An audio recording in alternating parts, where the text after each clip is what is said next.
watching Prime News on HLN. You know, I don't get it here. When will teachers finally understand it's not okay to have sex with our students, our kids? Here's another example for you. 25-year-old Kristen Sullivan accused of having a sexual relationship with a 14-year-old boy, this at a Florida middle school. She's pleaded not guilty. Now, investigators say for almost a year, these two had sex at the school computer storage room, on top of her desk, in her apartment, outside of his house, in a car. They say this woman even gave this kid gifts, money, clothes, jewelry, even changed one of his grades. That's how far we're going here. Sullivan has already fessed up to the affair, but denies having sex at the school. Oh, I guess there's our silver lining here. Brother, call us, 1-877-TEL-HLN. Back with us, Marc Harrold, former police officer. Also joining us, former prosecutor Robin Sachs. She's also author of the book, Predators and Child Molesters. Robin, it sure seems like we have one here. Let me go through a couple of the details, how they met. Supposedly it's some kind of boxing event, and then you start seeing some of the manipulation. She transfers him into her class, pulls him out of other classes so he can, quote unquote, assist her, changed his grade, a science grade from a C to a B. I guess that's the way that this goes, right? The manipulation, the cunning ways, right, Robin? Oh, absolutely. This is the beginning of and the culmination of a grooming relationship, which began probably just like a normal teacher-student relationship and began probably with being pulled in and out of classes, doing favors and breaking down those barriers to the point where they were then not only having sex, but having sex everywhere outside of the school, in the school. That takes a lot of effort and a lot of time to break those walls down. Yeah, you know, but she's not admitting to sex in the school. Marc Harrold, why is that a big point of contention here? I'm not exactly sure, unless there's an extra law there that says that it makes it, you know, it's an aggravating factor of some kind. My guess is she thinks if it didn't happen at the school, it somehow shows that she didn't use her official position as egregiously. But she's a rapist. You know, we always look, sometimes we look at these different prism when it's a female teacher and a male student, but she's a rapist. If she did it at the school, maybe it's a little bit worse because of whatever she was neglecting to do. But the bottom line is she's admitted to the affair, if that's what you want to call it, but she's a rapist and she should be treated like any other rapist. Yep, facing 2 counts of sexual battery while being in a position of authority. Robin, to Mark's point, is that what we're talking about here, whether or not she admits something happened at school? Well, again, it could be some sort of aggravating factor, but still, she's abusing her authority no matter what, whether it's in the school grounds or not in the school grounds. So to me, it doesn't matter in that way. And to speak to Mark's point, he brings up an excellent point.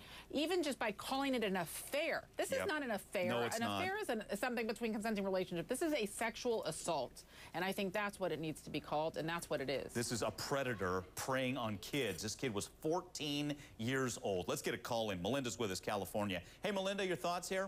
I agree that it's a sexual assault and the woman is a rapist. It seems like our high schools are becoming meat markets for preying teachers who want to take advantage of the youth. And it's frightening. It's frightening. Melinda, thanks for the call. I mean, we talked about Stephanie Ragusa, who admitted to having sex with a 14 and 16-year-old. She got 10 years. We talked about that story a couple of days ago. Coming up next on this program, we have a teacher in Michigan. Robin, I mean, what is going on here? I mean, you have delved into the criminal mind concerning predators, molesters, going after our kids. What is going on here?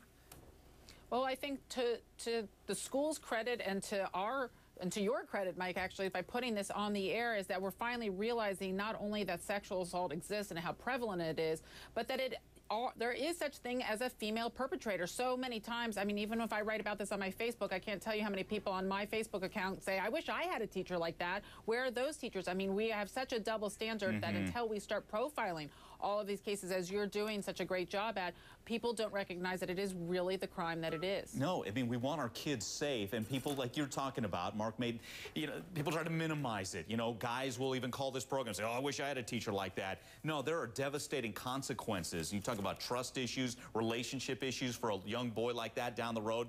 There are devastating consequences. Here's one other thing, Mark, I want to get your take on this.